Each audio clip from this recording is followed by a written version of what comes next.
Good day, ladies and gentlemen. This is Don-Electro-Tech or Electro-Teach.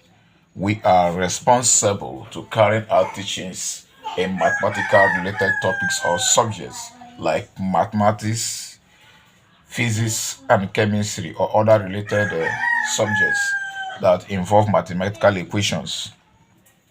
Without wasting time, I will like the viewers and the people that are involved in achieving knowledge from this channel to making sure that they have their pen and paper to jot down some vital information, because not everything that will be displayed in this video, because as I'm explaining, I will be having some of my applicational skills in trying to get some laws that will make the principle very easy.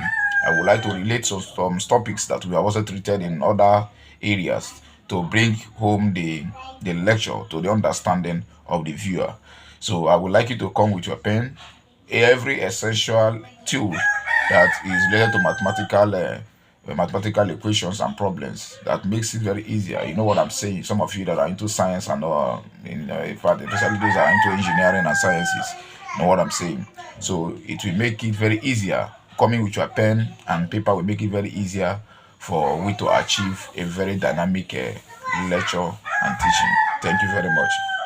Now, without wasting time, we're going to talk about the exponential functions.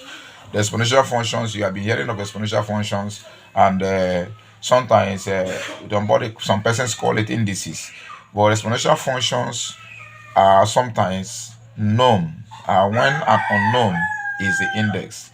You know, if you have what is called unknown, unknown is what you are trying to find. Look at this particular thing. I'm looking for something like this, and you don't know what Dow incidence or whatever you're looking for is going to bring at the end of the day. So that unknown in mathematical equation, when it is being raised to a power of a particular value, it is called an index.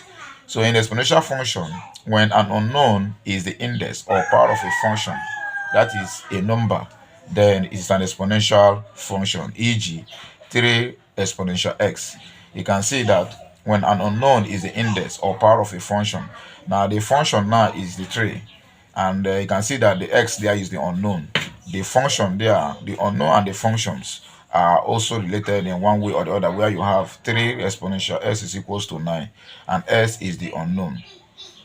Now, without wasting much time, we are going to dive into solving some of the related problems that involves exponential functions. Now, let's take a look at some of these related problems. We have to evaluate them one after the other. Number one, we have 2x. 2 raised to the power of s is equals to 16. I also have 8 exponential x minus 3 equals to 2, 32 exponential s plus 2 all over 4 exponential minus s. We also have 25 exponential s minus 5 exponential s minus 20 equals to 0. So these are the things we are going to talk about this morning or this afternoon or this evening, depending on where you're watching from. So as we relate these equations and these problems, I believe that you have taken all the necessary equipment and tool that will make this lesson and teaching very easier for you to understand. I know that with the knowledge and the principle that we are going to apply in these teachings, you are going to give us kudos, because we have already been delivering some of the topics. You know, when we talk about exponential function and this, we talk about sometimes we relate indices to those things. So if you know the law of indices before and you have been working with indices, this will become very easier for you to accumulate. Thank you. Now, like I said before, we are talking about exponential function, and I have given you some values, some evaluative equations. Like we are going to talk about this 2 exponential s is equals to 16. How do you get this? Now look at this now. We have 2 exponential s is equals to 16. Solution to this problem: 2 exponential x is equals to 16. Now what you need to do here, you have to look for a number that you have the same base as this number, that is, and that number is also 2. The number with 2 will also have be applicable to this place. Then how many times will you multiply that base number to give you 16? So we can say that we have 2 times 2 times 2 times 2. So 2 times 2 is 4, 4 times 2 is 8, 8 times 2 is 16. So that means how many times did 2 appear here? 1, 2, 3, 4. So it becomes 2 raised to power of 4. So that is why you have 2s, hence 2s is 2 exponential s is equals to 2 raised to exponential 4. So in that case, because 2 raised to power of 4 is equals to 2 times 2 times 2 times 2 times equals to 16. You can also call it 2 power 4 or 2 exponential 4. Now 2 raised to power 4. Now, therefore, we now say, therefore, 2 raised to power 4 is equals to, sorry, 2 raised to power x is equals to 2 raised to power 4. Then 2 can cancel out 2. That's what we did here. What is meaning is x is equals to 4. So the answer is x is equals to 4. It is very simple to solve because it is a very clear procedure in exponential addition. So when you know how to find out the power of a particular, let's say the power of a particular value, and you know how many times that power will generate to give you the main value, it becomes easier for you to solve such problem. Now let's consider question number 2. Question number B. Let's consider this question. 8 exponential s minus 3 equals to 32 exponential s plus 2 all over 4 exponential minus x. Now this is also a very simple approach to solve. We have also other these things to also solve here. For example, we have this 8 exponential s minus 3 solution. We have seen what I have done here. This simply means that 2 raised to the power of 3 means that 2 times 2 times 2 times 2 is equals to 8. And also 32 raised to the power of 5 means 2 times 2 times equals to 2 times 2 times 2 times 2 times 2 into 5. We give it 32. The same thing here, 2 times 2 is equals to 4. So sometimes you will ask, how did we get 2 raised to the power of 3, 2 raised to the power of 5, and 2 raised to the power of 2? We got it because we know that 2 times 2 times 2 is equals to what? 8. And it equals to 4. 2 times 2 is 4 times 2 equals to 8. And also have 2 times 2 is 4 times 2, 8 times 2, 16 times 2 is 32. So when you have gotten all these, you have to carry these values. You pick in these values. Just pick these values, pick them, and replace them here with these values. Replace these powers, replace these powers to this place. So when you see 8, you replace it with this. That is why we are having 2 raised to the power of 3 bracket. This bracket is this thing, this 3x is, they put it in bracket so that to separate it. That is what you're having here is this. Sorry, what you're having here, what you have over here is same thing as this. So we now pick this 8. Anywhere you see this thing, you replace it by the value of that 8. If you look at it, you will see 8 here. So we are replacing this 8 with this raised to the power of 3x to reduce to 2 raised to the power of 3. Then this bracket here is also representing this equal to, now 32 is, we are replacing this 32 with raised to the power of 5. Then equal to, in bracket, we put this in bracket. In bracket, this is also this, we put in bracket to differentiate it.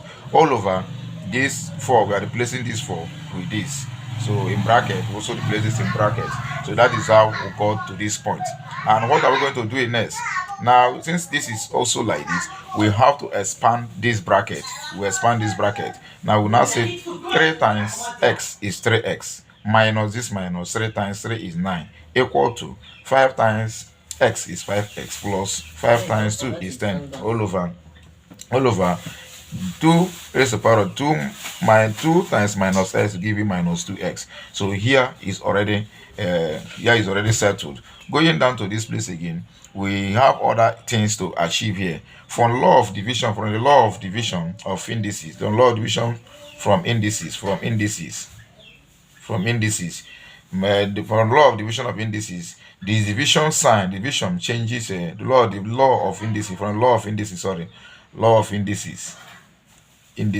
indices, division changes to subtraction. So in this case now, we are bringing this value back again equals to this value, but because this is a division sign, this thing is dividing this, it is now changing to minus, and they are having they are having the same base. So since they are having the same base, you are only going to pick only one among these two, because 2 and 2 they are the same. So you just pick only one to represent the whole of the system. From the law of indices division, you pick one base, you pick only one. Look, like, let me just say, for example, if I have 2 raised to the power of b divided by 2 raised to the power of 2 raised to the power of 2 raised to the power of a divided by 2 raised to the power of b. This can also be 2a minus b.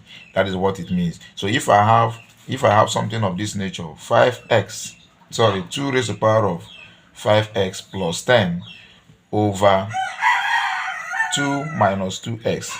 If you look at this here, this thing is something as this. If I say 2a, 2 raised to the power of a divided by 2 raised to the power of b, is something as 2 raised to the power of a divided by 2 raised to the power of b, which is something as this is something as 2 raised to the power of a divided by 2 raised to the power of b. It is something as 2 raised to the power of a divided by 2 raised to the power of b, which is something as 2 raised to the power of a minus b.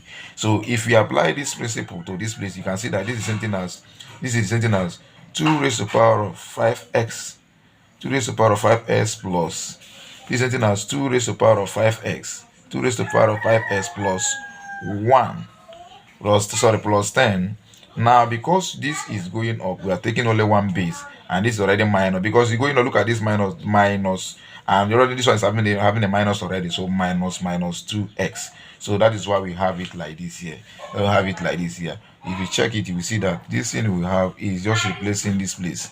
So that is why we have 2 raised to the power of 3s minus 9 equals to 2 raised to the power of 5s plus 10 minus bracket minus 2x. So relate this to what I have just said.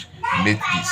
Look at this video, look at it again, look at it very well, look at it and try to grab something from there. Look at it again, look at it very well. You will grab something from there, that this is the principle. Now going further, now we have 3s minus 9. 3s minus 9 is equals to, now these two they are equating these two and these two, they are equating each other. Sorry for the little interaction. You know, these children of 18. This cancel, they will have this at the same base, so this can cancel that. So what we are having now is 3x minus 9 equals to 5x plus 10. In law of indices, for a normal principle of sign, you have term multiplication. So the minus times minus will give us plus. So here we have having plus 2x. Collecting like terms, you take like terms. 3x, when 5 crosses this side, because 5 have a positive already, becomes a minus. When 2, we are having plus, because this side, becomes a minus. So therefore, we have 3x minus 5 minus. So because 5 has plus here, comes here, it becomes a minus, and 2 comes here, then 10 will remain where it is. 9 is having a minus. When 9 crosses this place, it becomes a plus. Therefore, 3x minus 5x give us minus 2x. Minus 2x minus 2x is going to go up minus 4x. So equals to 10 plus 9 give us 19. Dividing both sides by minus 4. So minus 4 cancel out minus 4, and it remains x here. Then this one go here, go 4 whole number minus 4, because this minus also follows it because it's minus, so you have minus 19 over 4. How many times will 4 go into 19? It's 4 remainder 3, because 4 times 4 is 16 plus 3 is 19, so minus this. So this can be in form of, if you consider our fraction, we solve the equation in fraction, you know how we did this, and this is giving us an improper fraction with a negative sign.